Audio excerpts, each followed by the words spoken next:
For those of you just joining here, I'm here with Ryan Sprague, and I got it right. Did I get it right? Yeah, you got it perfect, man. You Hey, crushed it. come Yep. on. Hell yeah. And we're going to talk about so many amazing things today. As many of you know, I normally just kind of do a monologue, not a dialogue. So to have the honor to be here with Ryan is special for me, and I hope that it's special for everyone listening. I'm sure, because I've talked with this beautiful human before, that we're going to have a tremendous conversation on a bunch of topics. But if you can, Ryan, kind of introduce yourself to everyone and let Yeah. them know a little bit about what you're about. And yeah. Perfect. Dude, Pat, first of all, thank you so much for having me here. For everyone listening, thank you so much for tuning in. There are endless things that could be taking your attention. So the fact you're here with us is fantastic, and I'm super grateful for it. So my name is Ryan Sprague. I'm the cannabis coach. So my whole story is based on my own struggles with dependency, and then finding the true magic of cannabis, the magic that is not in how much THC is in flower, not in how fucked up you can get, but in the beautiful ancient history of how this plant has been connecting with human beings and co-evolving with us for over 10,000 years. And this might be a shock to a lot of people. But for more info on that, you can dive into Chris Bennett's work. He's an amazing cannabis historian, and he really tracks cannabis back 10,000 years. And so it's absolutely amazing. And, for me, a big part of my journey was getting into cannabis to help with my generalized anxiety disorder when I was 16. And, I had tried pharmaceuticals. And at this point, I was just saying no to any sort of drug, alcohol, etc. And, it came as a last ditch effort to help with this anxiety I was facing. And so at that point, I didn't really have much to lose. It was either live my entire life, because when you're 16, you think this is all life is going to be. So it was either continue living with this or try anything and everything that might help. And so at the recommendation of a friend, I found cannabis, and to my surprise, it worked. And how I would describe it today is that I felt more connected to myself. And I thought, wow, this is amazing. But like most 16-year-olds, I didn't understand about structure. I didn't understand about, discipline with the plant and things like that. So very quickly, I fell into dependency, right? And, again, this was great in a way because I was able to go to school and live my life and not be struggling with anxiety so much, but where was the line, and I think a lot of people come to that as they start to get older. This is something they found that gave them some type of, feeling that they enjoyed. But now they're finding it just gets its way into every aspect of our lives. And what I want to be clear on is that it wasn't cannabis doing any of this to me. It was my own patterns, my own lack of emotional awareness, etc. Yeah. And so when I got into school for psychology, I ended up realizing that I didn't want to wear khakis the rest of my life. And so I was really enjoying cannabis. And this is around 2011 when, talk of legalization was happening. And so I found this cannabis institute near my house. And it was just one of the first times, Pat, that I felt a fuck yes from my heart. So I went there and I started learning everything about the science, the pharmacological aspects, the history of the plant, learning all about organic regenerative agriculture, Korean natural farming. It's also when I got into holistic health, exercise, eating organic, everything. And so from there, my father and I really bonded over this because he was just a say no guy, right? When I was growing up. And when he saw how much cannabis helped me, he had no cognitive dissonance and hopped on board. And there was a beautiful pairing of me and him getting to share this experience together. And he wasn't a cannabis user. He just was really interested in something that was helping me. And so we ended up going to the school together. He really wanted to come see what it was all about. And in 2014, after I had been at the school for quite a while, I had helped numerous cancer patients cure their own cancer with the help of cannabis. And I say with the help of it because my intention here is not to tell anyone that cannabis is a panacea, that you can go live a terrible quality life and cannabis will just fix any of your issues. That's not how it works, right? But there are actual PubMed studies now showing that THC kills cancer cells and things like that. So the information's more out there now. At that point, Dana-Farber here in Boston was shocked at these people coming in that took on holistic methods, cannabis, and were curing their own cancer. So in 2014, my father was diagnosed with terminal cancer. And so I had the opportunity to bring him through the end of his life with cannabis. And so during that time, of course, he started using cannabis. He wasn't going to take treatment and he started experiencing pain. And so I was administering RSO, aka Rick Simpson oil, Rick Simpson is the gentleman that brought this form of cannabis into the mainstream. Its more professional name is FICO, full extract cannabis oil. And there's actually, Chris Bennett has a whole section on how Jesus' anointing oil, he has a lot of evidence to suggest it was a primitive form of this FICO. And so getting to have extra time with my father, 10 extra months past where his termination date was given. And during that time, getting to watch him, connect so much to his life in ways that I had never seen before. And him and I connect in ways that I had never had with him before. And we were always very close. So during that time, I realized, whoa, there is a power here that is not being talked about anywhere. And so after he passed, I ended up dedicating my life to spreading the good word of this medicine, and also making sure people understood not to blame the plant for their own shortcomings. So I worked at a dispensary for over 5 years with over 5,000 medical patients.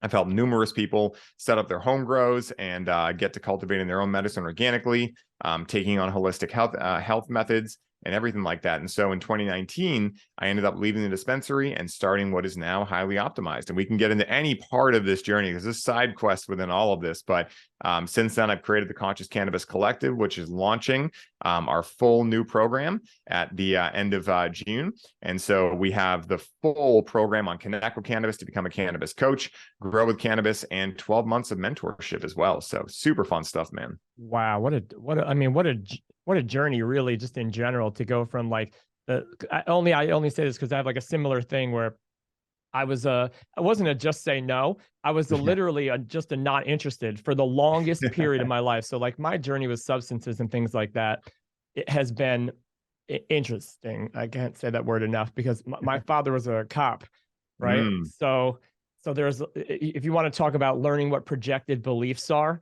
and society standards and like the right and wrong of things or whatever, and like wanting to be accepted, but wanting to rebel also. Like I had it all growing up. So I didn't really do anything. Until I was roughly 30. When I was 30, I broke my leg. Right. So this was at the height of, you and I have talked before, like the ego pursuit of happiness and, trying to solve problems with achievement and, and acceptance and accolades. So like that was like a huge part of this for me, was like trying to, when you're talking about dependency, it's just interesting because there isn't a thing that one is necessarily dependent on, right? Like, so you can't blame anything. You can only blame a human's belief as to why they might need the thing they chose to be dependent on, right? So like for me, it was like I didn't need any substances at that point because I was getting my fix from, how much money I was making or what my different levels of, at work, what did I get a promotion? What human was I with, in a relationship, or what car did I drive? Like I was just on the hamster wheel. And so I said to myself, like the height of my achievement was I raced motorcycles for I'd say like semi-professionally, I raced motocross. And at the height of like ego, everything, I mean, I had everything.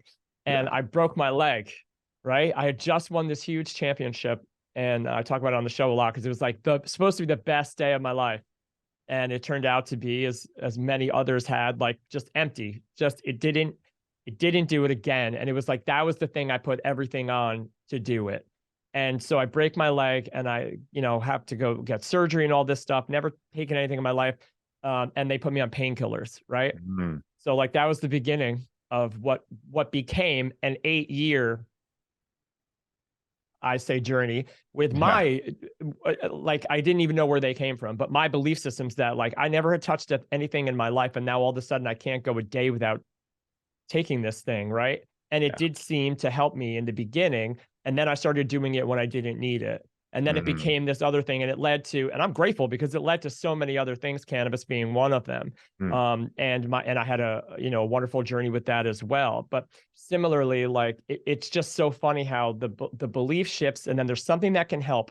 And there's so many people that probably aren't taking advantage of something like this because, like me, they may have been brought up in a scenario where the projected beliefs or the filter that is kind of covering this topic, or that's why I really also wanted to have you on. The filter that is kind of covering this topic is, I believe, at least at certain points in the journey, preventing humans who could, at least if nothing else initially, or progressively benefit from something that can help, it's preventing them from accessing that or the information that would lead to them using it, because the information that they have received has been tainted.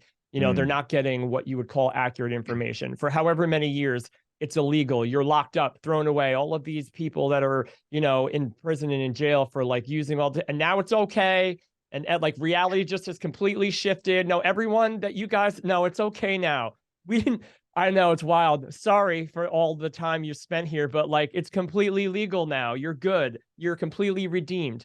So now like all of the people that are thinking about like, wait, so what do I think about this now? I grew up like thinking all of these things, and now it's okay. And you're saying there's health benefits, and that this might be something I should pursue for my anxiety, when before you threw me in my room and put me in jail. Yeah. So like, again, we all know we're humans, and reality in general has no wired in meaning, right? Yes. It can't. We apply any of the meanings that there might be. And I think that's for a really good reason. But it comes to highlight something like this that has been, again, it has been projected upon with one meaning. And there are still many people in the collective that have this understanding, and they're preventing themselves from what the benefits of this possible solution could be. And then the other part is like the people who have kind of known that, hey, if we are the universe and the earth, and we're also still on the earth, and the earth has provided something that it appears can give us a benefit, why are we not why aren't we looking into this? It's not a separate thing from us. You know what I mean? It's all in how you use everything. It's all in some of the worst substances that people can say, these are the worst. I've had the best experiences from in my life. Now I don't do them anymore. I don't do those anymore because I've learned what I need to learn, but they were some of the best and worst experiences in my life that allowed me the perspective to decide what I wanted to do. So like, exactly. It's just, how are you kind of navigating that with this? And I know it's doing very, very well, and I'm so happy for you and everyone who's benefiting, but how are you finding that, like the belief systems of people who might be resistant to what it is that you're putting out? Yeah, this is a great question. So, what I tell everyone is this, right? You can choose to believe whatever you want about any area of life, right? No one needs to agree with me. All I ask is that the beliefs that you believe are yours. Right? So are you sure that what you believe about cannabis, about health, about insert belief here is yours, and it wasn't influenced by the people around you? Because this is one of the biggest thirst traps, Pat, right, of today's age, right? Is that because we're in such an intellectually dominant society, and we've all been going to school since we were 6, we believe, because we've read things in books and heard them from other people, that we quote unquote know things, right? When in reality, the only way to truly know something, if that's even possible, because we do not live in an objective reality whatsoever, we live in a very subjective reality.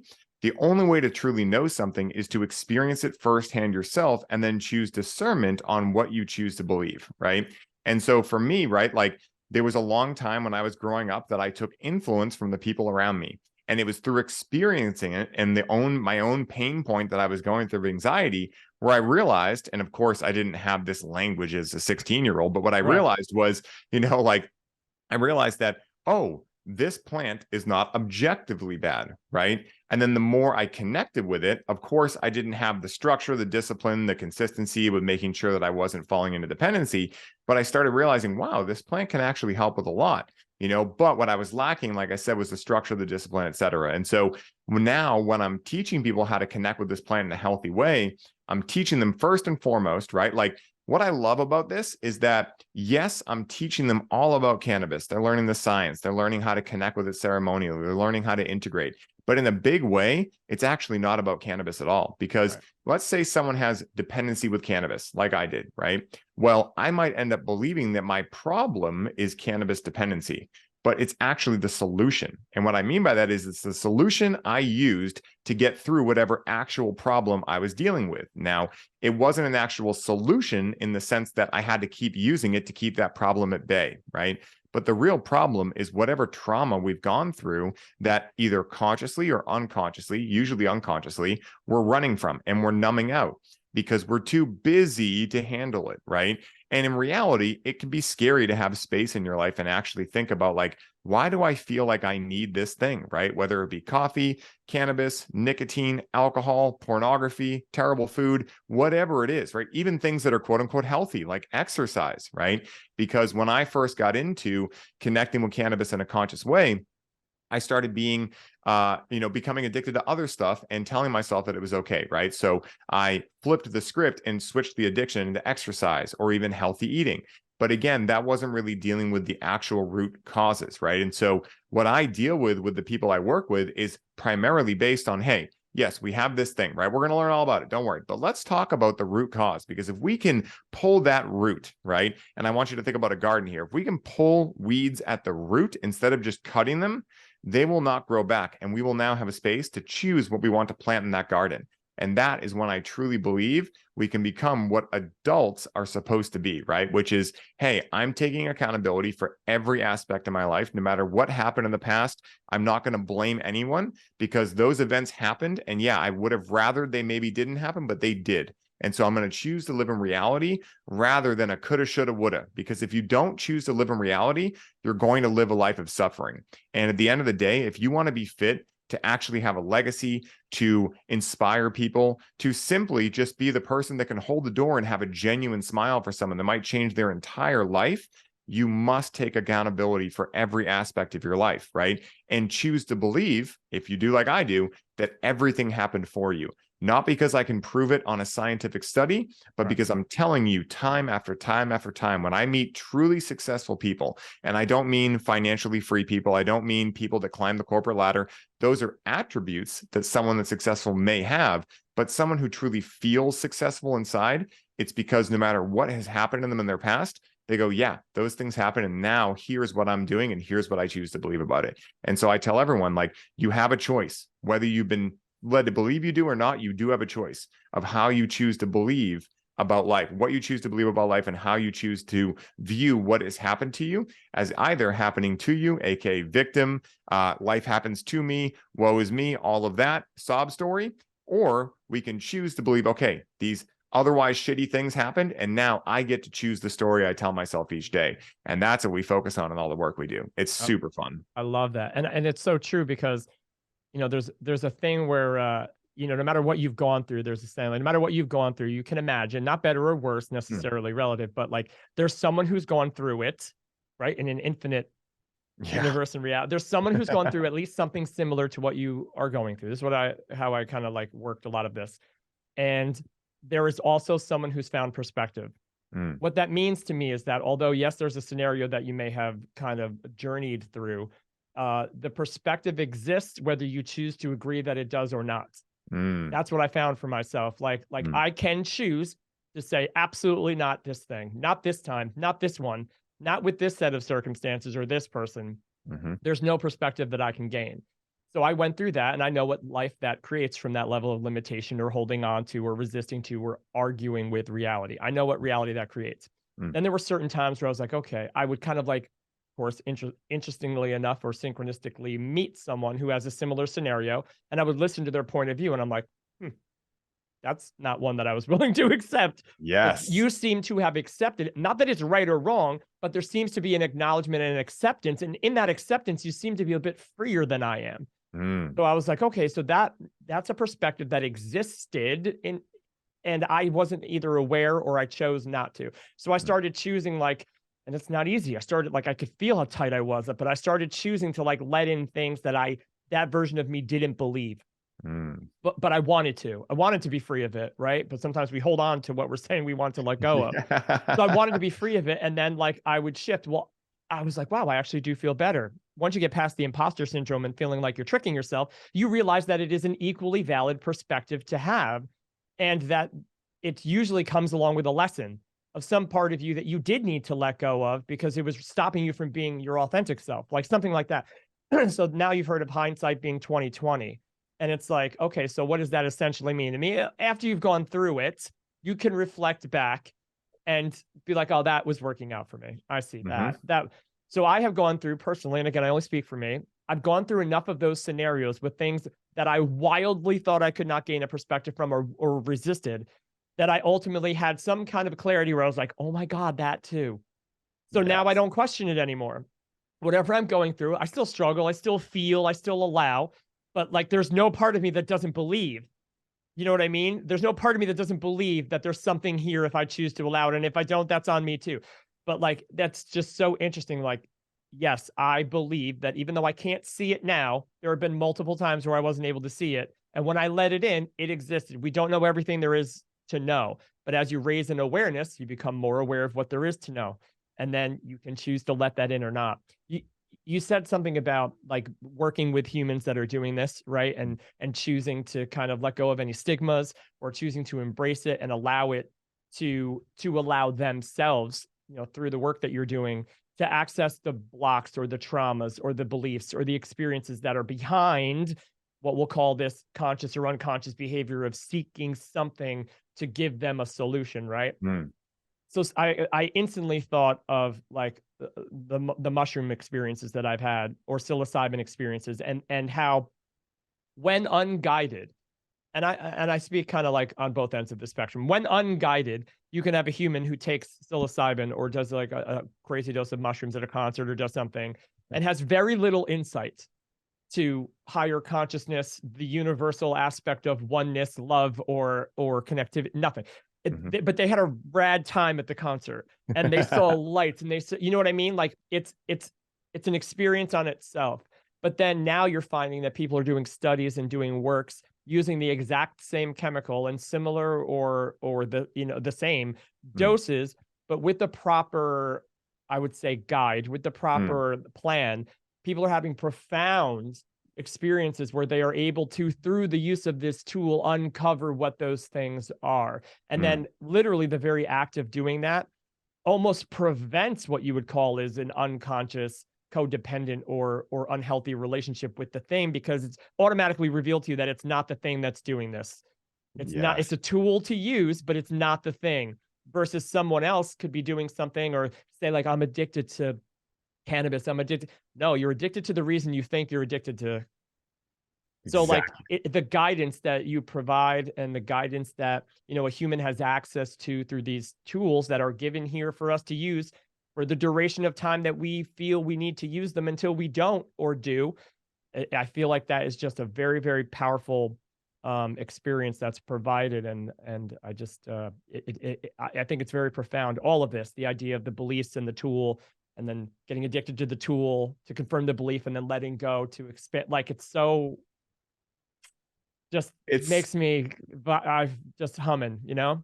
it's awesome because, you know, especially cannabis, like all psychedelics were bastardized for a long time, but none of Mm, them got it as bad as cannabis. Like cannabis mm. has been shit on for years, right? Like, LSD got it pretty bad. yeah, LSD did get it bad as well, right? And I'm so, just like, kidding. no, it's so funny you say that though, because you know, it's like these medicines, right? That again are just literally a medicine, right? They're a medicine, they're a teacher, they're a substance. We can even call them that, right? Yeah, Some that's people call what, them yeah. drugs, whatever, right? I think that also the name on upon which we call them can change based on our intention, right? So let's say, for instance, someone does want to go to a concert, right? Someone does want to, you know, have an experience there, right? Does that make it objectively bad? No, it's just understand that, like, hey, for instance, if you're looking for a connection to source, a connection to yourself, etc., the plants and the medicines can only work within as much space as they have to work within. And so the more stimulus you have going on, the less likely they're going to actually be able to fit into the very little amount of space you have. And what I tell everyone is, with great power comes great responsibility, right? Mm. It's a great scapegoat to be able to go, well, like that Afroman song, I was going to go to work, but then I got high. I was going to pay my bills, and I got high, right? But Hmm. if you're like, what I call out in people is, if you're doing that with cannabis, you're doing that everywhere in your life, because Right, how you do anything is how you do everything. And right. so, very similar to how we can learn a lot about life from, let's say, growing a plant, we can learn a lot about ourselves. I would even say everything about ourselves from any one thing in our life, right? How we choose to eat, the pace at which we eat, how we consume cannabis, how much we consume, how we buy it, right? Like how we look at purchasing it. Like, for instance, when I worked at the dispensary, people would come in, what's your highest percent for the lowest cost, right? Chances are they're doing that with food. Chances Right. are they're doing that with relationships. Chances are they're doing that everywhere because they've been taught to believe that there's a certain value in life And if they can get a lower price point, that equals better, right? Now, for me, I actually go the opposite. And I've noticed this in myself for many years. When I go to buy almond butter, let's say, I look for the most expensive one. And I go, okay. Then I go to the back and I look at the ingredients and I see what's in there. And usually I end up buying the most expensive one because I'm aware that typically when something is more expensive, it's going to at least say, hey, make sure you still look at the ingredients because there's definitely marketing tricks, but chances are this is more expensive for a particular reason, right? And then I can discern why that reason is, right? So all suffice to say that we can learn a lot about how we operate in our lives and ourselves from anything in our life, right? How we do anything is how we do everything. Every microcosm is an example and a really metaphor for the macrocosm, right? And so it's very similar to how, like, if you are yelling at your significant other, well, it's probably not that you're just a bad boyfriend or husband or an abusive boyfriend or husband. You're probably doing that with your friends. Maybe your friends do that to you. And maybe yourself. that's how you grew up. Yeah, exactly. Maybe that's how you grew up with parents that did that. So again, it's like everything is information. And what I tell people is the second you choose to start believing that everything in your life is your responsibility to deal with, this is when you can start opening this up. And yeah, like you said, it's definitely not easy, but it can be simple. And there's a dichotomy between simplicity and being easy. Like I think a lot of us, myself included, right? I've wanted life to be easy, but in doing so, I've actually made life a lot harder than it needed to be because let's face it, right? Like to go on my own story, my anxiety was stemming from obviously it was multifaceted, but one of the main things was, is this all there is in life? Like I was getting to be 16 and realizing like, I'm just going to go to school and then get married and buy a house and just get old. And then if I'm 65, if I'm lucky, I'll retire. Like I was having like I don't know, a quarter life crisis, a midlife crisis. Yeah, nihilistic, or the myth of Sisyphus, the pushing the boulder up the hill to watch it fall back down, to push it. Like, what's the point? Exactly. And so what cannabis allowed me to experience in that first time trying it was that there was more. What that more was, I didn't know. And in that moment, I realized that it was the mystery in life that was truly attractive to me. It was that everything had been planned out for me, right? Like by society, like this is what you do. This is how you get happy. Make sure you buy a new car every 2 years so you can keep up with the Joneses. Right. It was actually much less about the things that had laid out for me and much more about the fact that things had been laid out. Right. And so what I always tell people is, let's say you're going on a first date. What is more attractive and what is more exciting? Going on a first date with someone you really like, but you don't know where it's going to end up, but you have all these imaginations. Or if that person says, hey, Pat, I really like you. And so we're going to go on one date and then we're going to plan a second one. By the third date, I'm going to ask you to go official on Facebook with me. So it's Facebook official.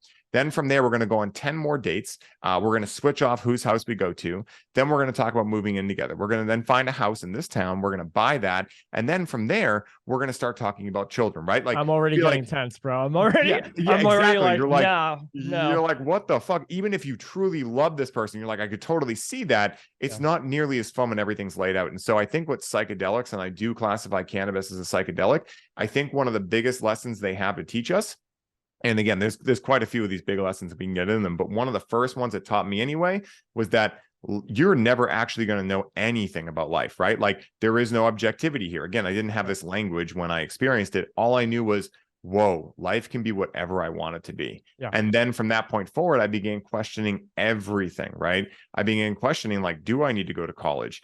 Is that really what I want to do? Are the people that I hang out with truly my friends? Like, and it wasn't because I wanted to, catapult my life away. It was like, have I thought about these things? Have I thought about who I spend my time with? Have I thought of how I'm a good friend? Have I thought about, if I'm living in alignment with my life? And during that time, what I realized was that, holy shit, no wonder I'm having anxiety and experiencing this, because there was a lot that I hadn't thought of. And there was a lot that I realized, like, fuck, am I being a good friend? Am I truly in love with this idea of going to college and spending $100,000, And those things, again, are not easy to face. But if you choose to just accept them and go, okay, let me just honestly tell myself the truth, they can be simple. And that's why I have that dichotomy between simple and easy.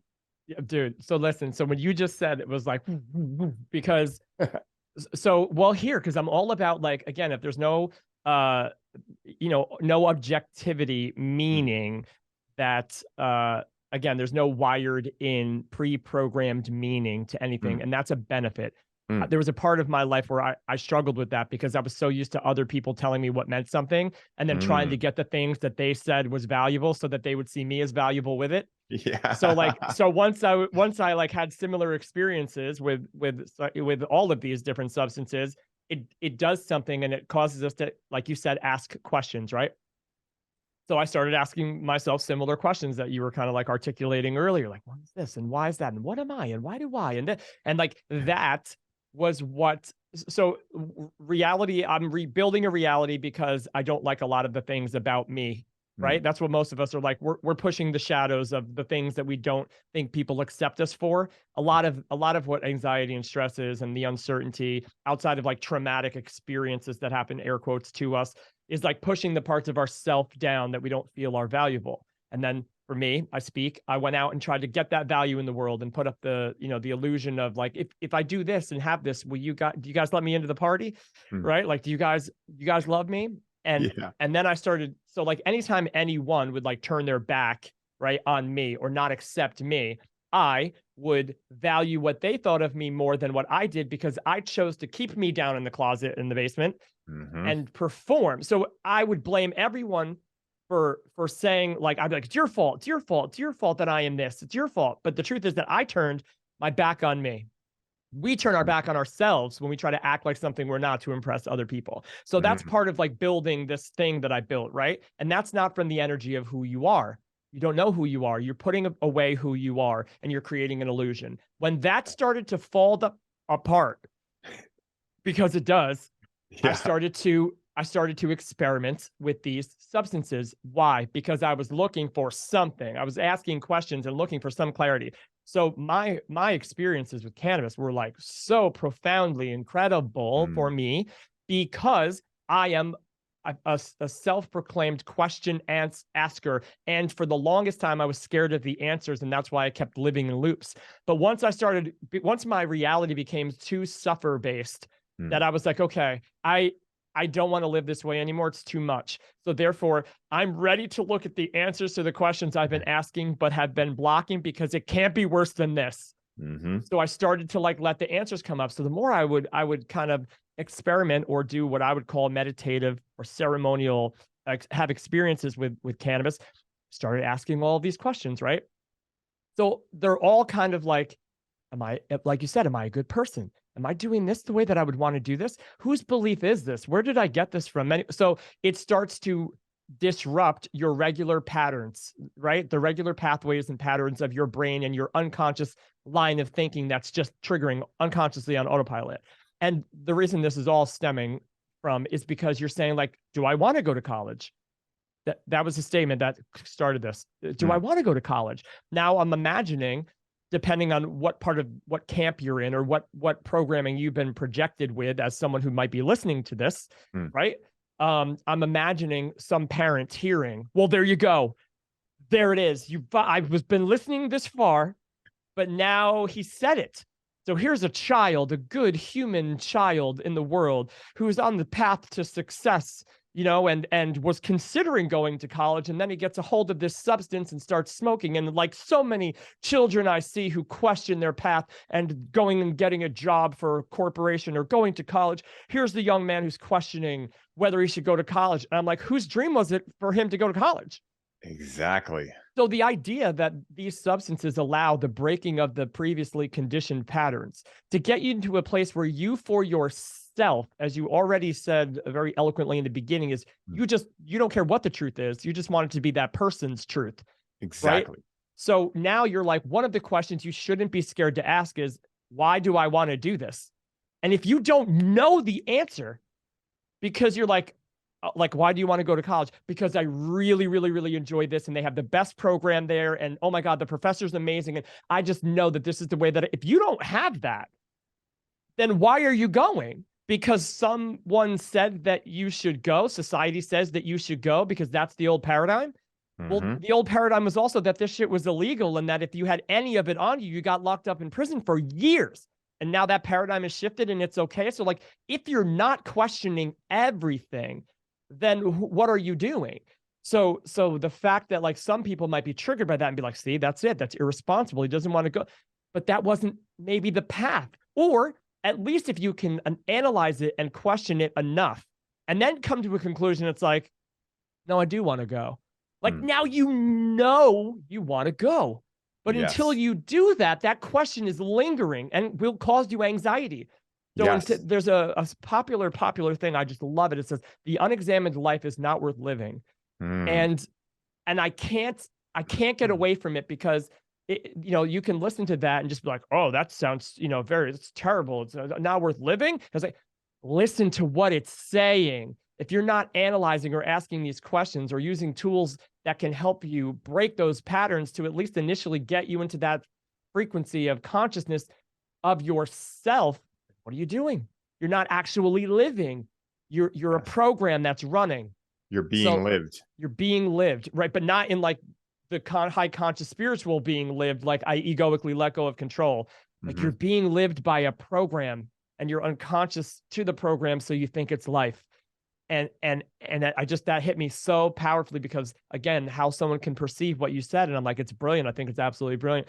And anyone who's in that place where they're like questioning certain things, it doesn't mean you question it and you rebel against it because it's wrong. It just means find out for yourself if it's right for you. The reason I think, like, the thing we're all questioning, that cannabis and these other substances have the potential to allow you to kind of reveal to you is the ultimate question, which is who am I? Why am I here? No one knows. No one's ever known. Literally, wait, hold on. Let me wake up from this dream. No one's ever known why we were here or how we got here. No one. So I have just as good of a shot as figuring this out as anyone else.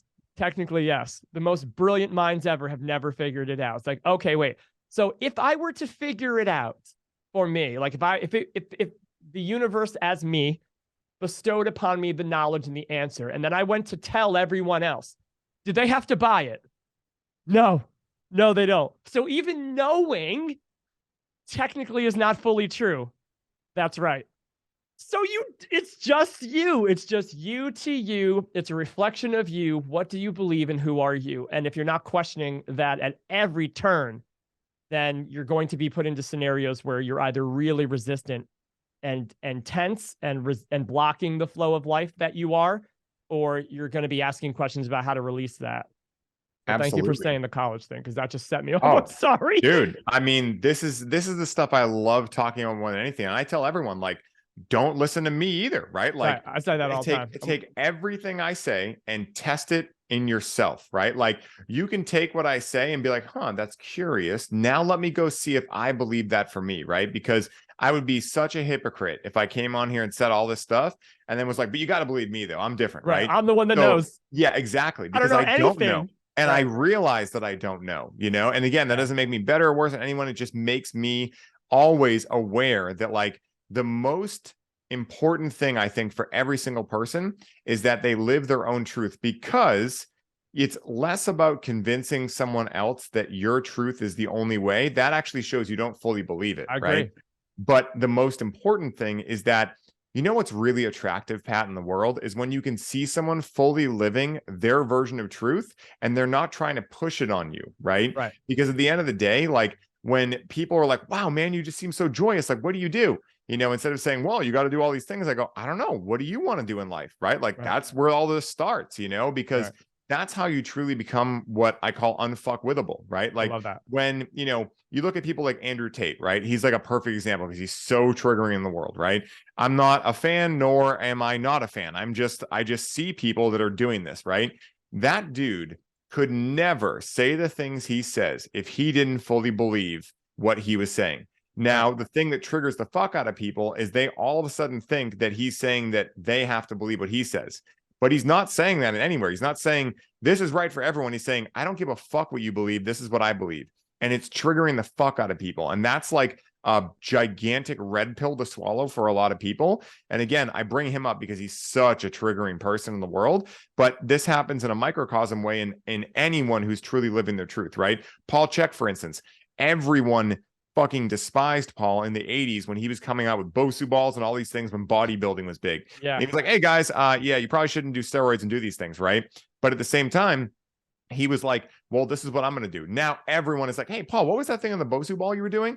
Because they figured out throughout the years, like, oh, wow, actually doing steroids and doing individual body parts didn't really lead to anything that positive, right? People were killing themselves with steroids and all these kind of things, right? So again, just a microcosm example of it. But, you know, I think when it comes to cannabis, the way in which I give people some practical advice from which to take from this episode and try on their own. Because again, you don't want to just believe what I say, right? You want to take it and see if it holds up in your own court of law. But this is how I've viewed cannabis and the way in which it works, right? So I give everyone this 3 ways to understand the way in which cannabis works, right? The first way is that it's feminine medicine, right? So we've heard this in many different indigenous cultures that cannabis is very feminine, right?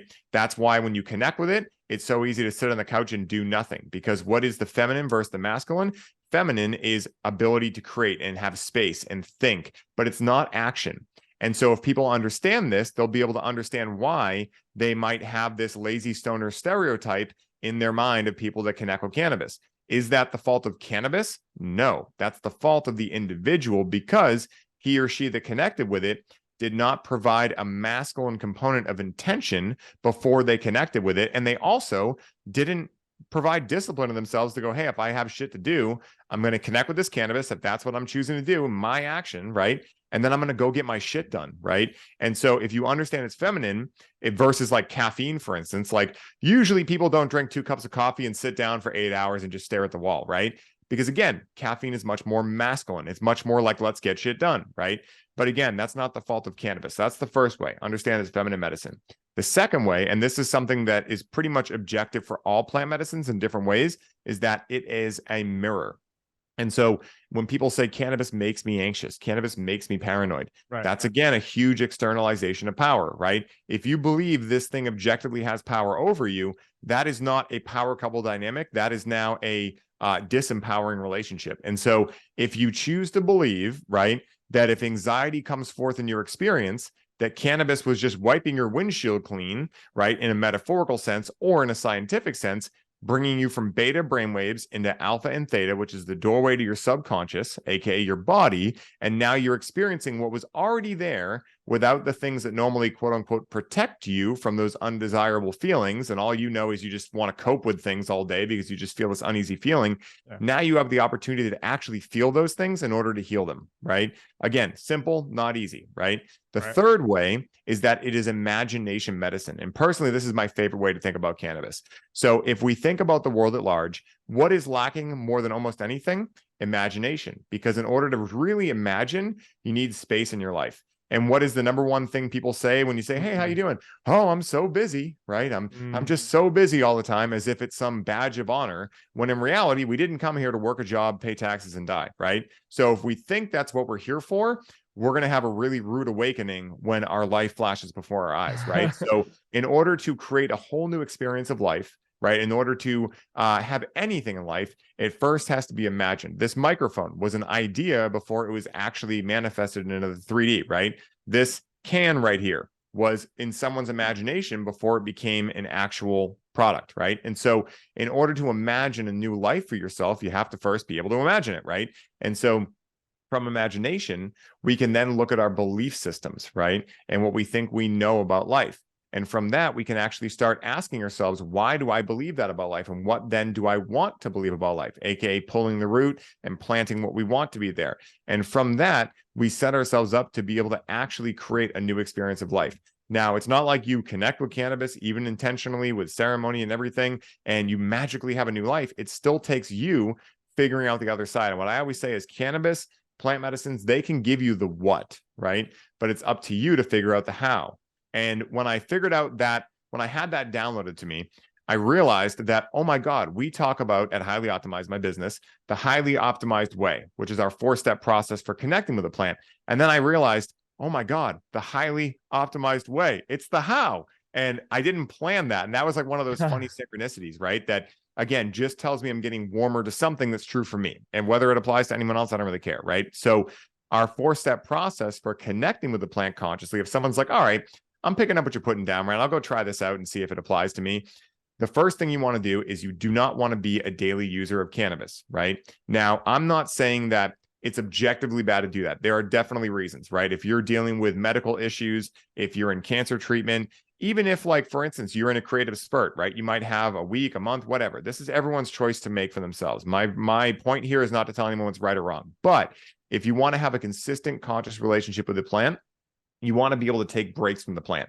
Otherwise, you're in a codependent relationship, right? It's the same way that if you want to have really good sex with your partner, you probably don't want to be like, can you make me food? Can you help me wipe my ass? Can you help me do this? Can you help me do that? Because it's not exactly attractive, right? That partner wants to see that, like, you're a unit. You can live your own life. And again, you might lean on them like, hey, I had a rough day. I want to talk, right? That's not what I'm talking about. But at the same time, with cannabis, if you can, right, take a 3-day minimum break per week, it's going to preserve the transcendental and spiritual properties of the plant. Said scientifically, it's going to keep your endocannabinoid system flushed and not clogged, right? And when you do that, it's just going to work much better. Your endocannabinoid system is the largest regulatory system in your body. It's also the only one that has two-way communication between mind and body, right? No other regulatory system in the body does that. So first step, take a 3-day break per week. Now, when you're connecting with the plant, these next 2 steps apply. Create an intention, right? Because again, feminine medicine, we already went over that. Create an intention. It could be as simple as, I'm looking to experience happiness.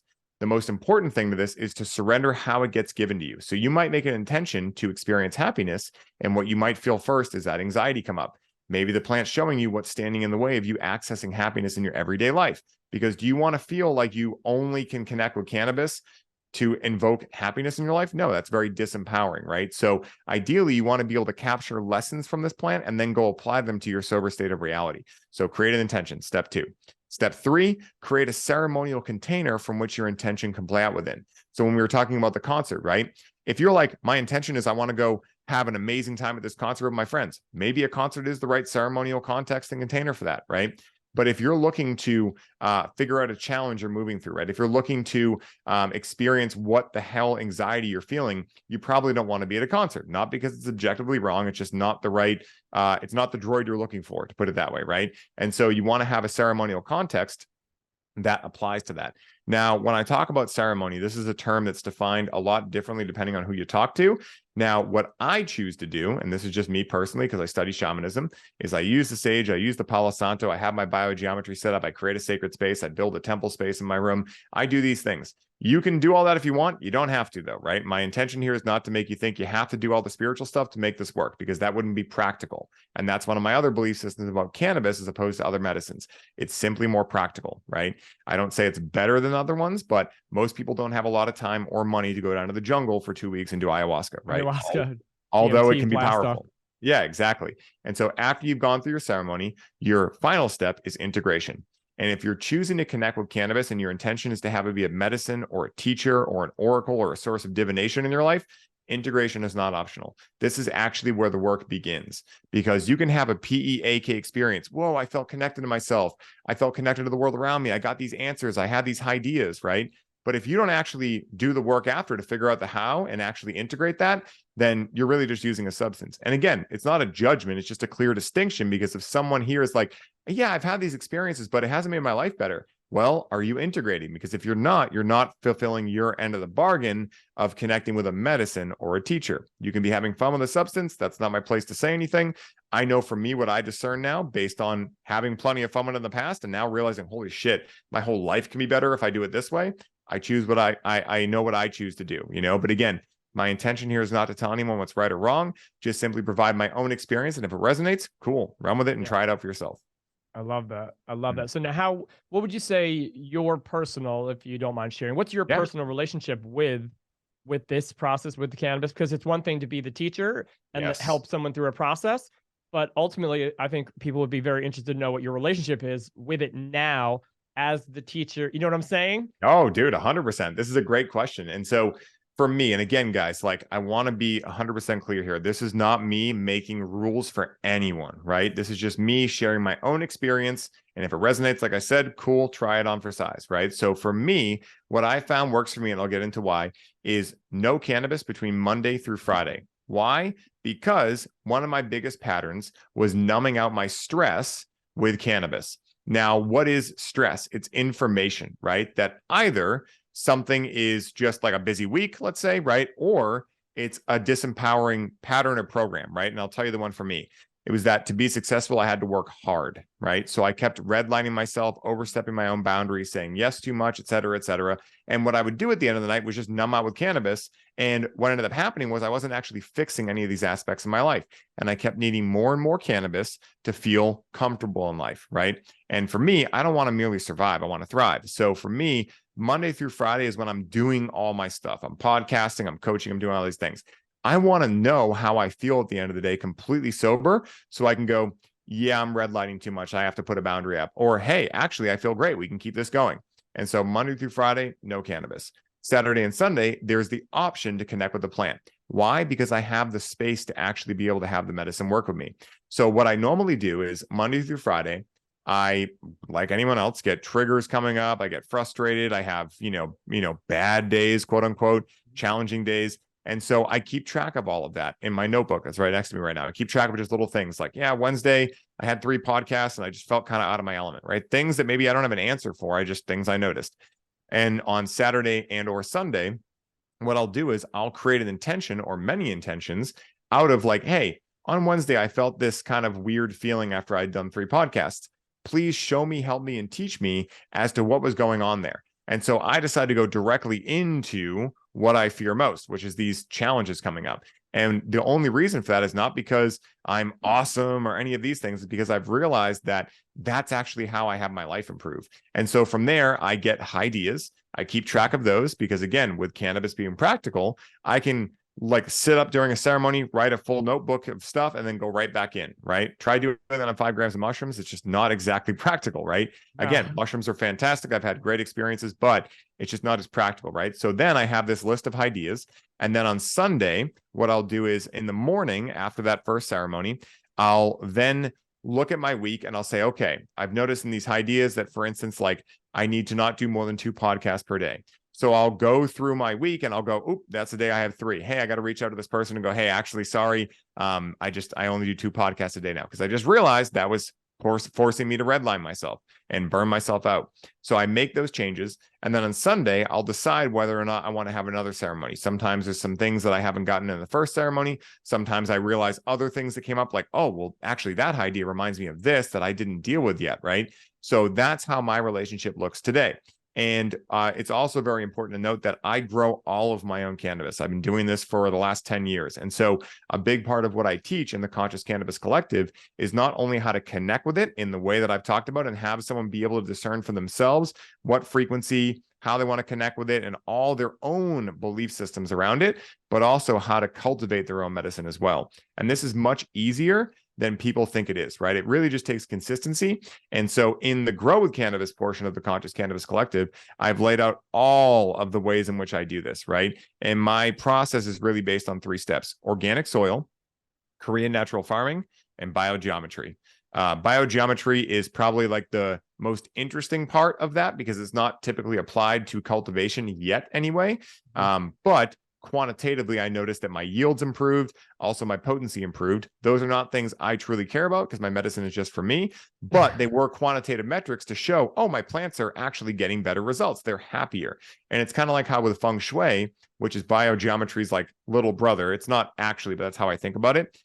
Feng shui basically says, hey, when you go in a room and if it's all chaotic, it just feels fucky, right? Like, oh, what if you could actually formulate that room in a perfect harmony? So when you walked in, you went, wow, I just feel like expansive in here.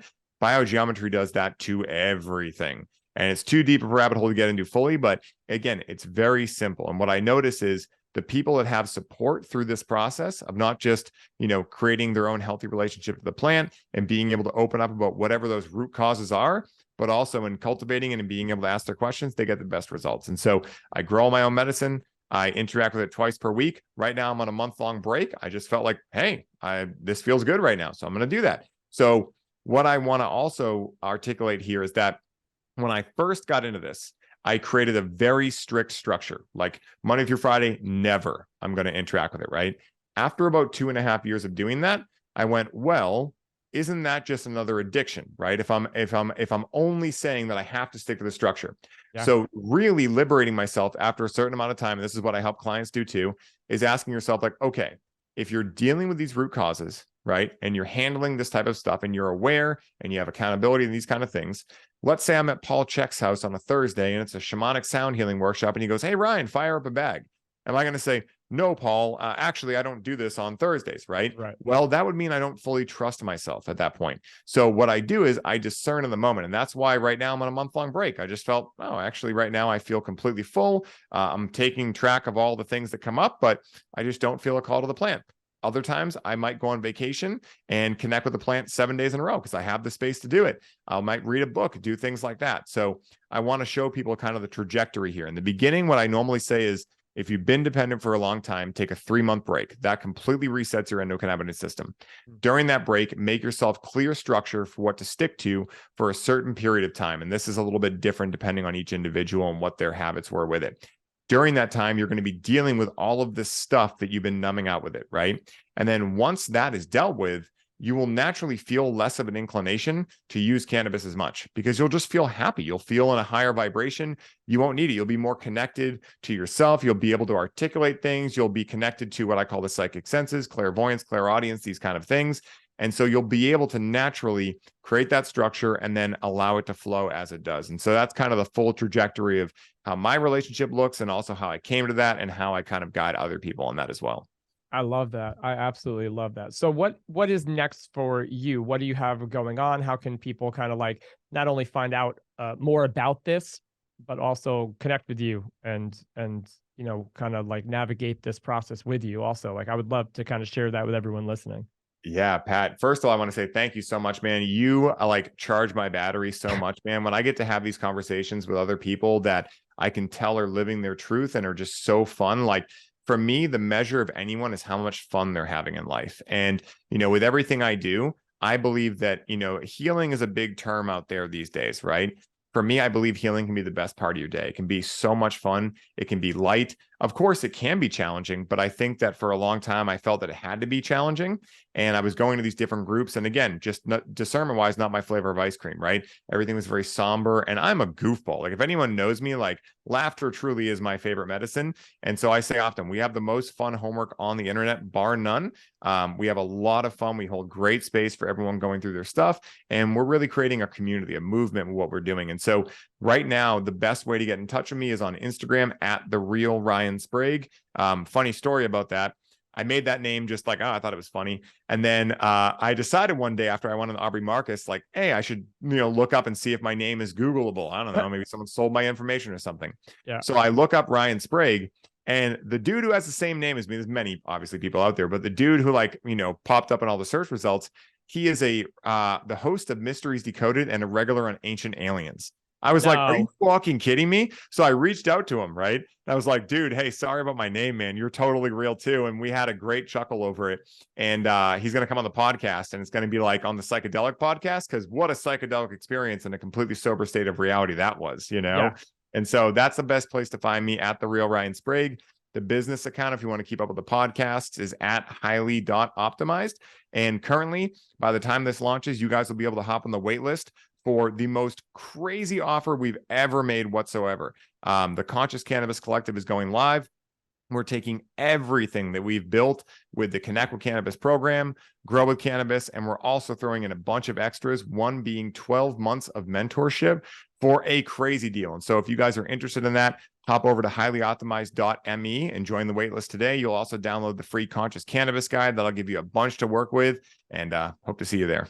Man, I love that. I love all that. And I'm going to have all the links also at the bottom of this in the description for everything.